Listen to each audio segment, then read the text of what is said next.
বর্তমান বৈশ্বিক নিরাপত্তা পরিস্থিতি এবং আন্তর্জাতিক রাজনৈতিক উত্তেজনার মধ্যে ভারত যুক্তরাষ্ট্র থেকে অস্ত্র ও বিমান কেনা কার্যক্রম স্থগিত করেনি। এই সিদ্ধান্তটি অনেক মাত্রায় ভারতীয় কৌশল ও নিরাপত্তার সঙ্গে সম্পর্কিত। প্রথমত, ভারত দীর্ঘদিন ধরে যুক্তরাষ্ট্রের সঙ্গে প্রতিরক্ষা সহযোগিতা জোরদার করে চলেছে, যা দুটি দেশের কৌশলগত ও অর্থনৈতিক স্বার্থের ভিত্তিতে গড়ে উঠেছে। বিশেষ করে সাম্প্রতিক বছরগুলোতে চীন ও পাকিস্তানের প্রতি ভারতীয় নিরাপত্তা উদ্বেগ বৃদ্ধির ফলে ভারত উচ্চ ক্ষমতা সম্পন্ন অস্ত্র ও বিমান কেনার মাধ্যমে নিজের সামরিক শক্তি বৃদ্ধি করতে চাইছে। এই প্রেক্ষাপটে যুক্তরাষ্ট্র থেকে অস্ত্র ও বিমান কেনার স্থগিতাদেশ দিলে ভারতের প্রতিরক্ষা প্রস্তুতি ব্যাহত হতে পারে, যা ভারত নিজেই বরদাস্ত করতে চায় না।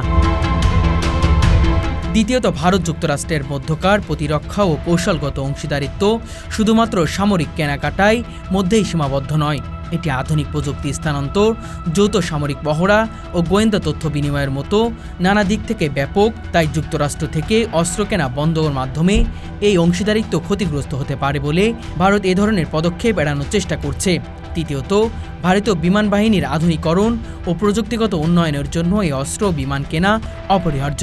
নতুন ধরনের বিমান ও যুদ্ধাস্ত্র ভারতকে আকাশসীমায় আধিপত্য বিস্তারে সাহায্য করবে, যা অঞ্চলে ভারসাম্য রক্ষায় গুরুত্বপূর্ণ ভূমিকা পালন করবে। চতুর্থ, ভারতীয় অর্থনৈতিক ও রাজনৈতিক প্রেক্ষাপটে যুক্তরাষ্ট্রের সঙ্গে বন্ধুত্বপূর্ণ সম্পর্ক বজায় রাখা অপরিহার্য। যুক্তরাষ্ট্র বিশ্ব রাজনীতির প্রধান শক্তি এবং ভারত তার রপ্তানি আমদানির বড় অংশ যুক্তরাষ্ট্রের উপর নির্ভরশীল। তাই প্রতিরক্ষা কেনাকাটায় কোনো বিরতি বা দ্বিধা ভারতের কূটনৈতিক ও অর্থনৈতিক স্বার্থের বিরোধী।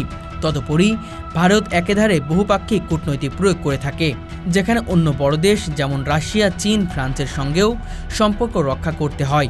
গত দশকে ভারত যুক্তরাষ্ট্র থেকে প্রায় $20 বিলিয়ন বেশি মূল্যের অস্ত্র ও সামরিক সরঞ্জাম কিনেছে, যা ভারতের মোট বিদেশি অস্ত্র আমদানি খরচের প্রায় 70%।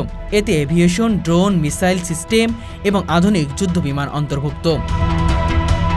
ভারত ও যুক্তরাষ্ট্রের মধ্যে বিশেষ কয়েকটি চুক্তি রয়েছে, যেমন complimentary access of logistic support এবং বেসিক এজেন্টস কোলাবোরেশন এগ্রিমেন্ট, যা প্রতিরক্ষা সহায়তাকে বহুগুণ বাড়িয়ে দিয়েছে। এগুলোকে আধুনিক অস্ত্র ও প্রযুক্তি শেয়ারিং নিশ্চিত হয়।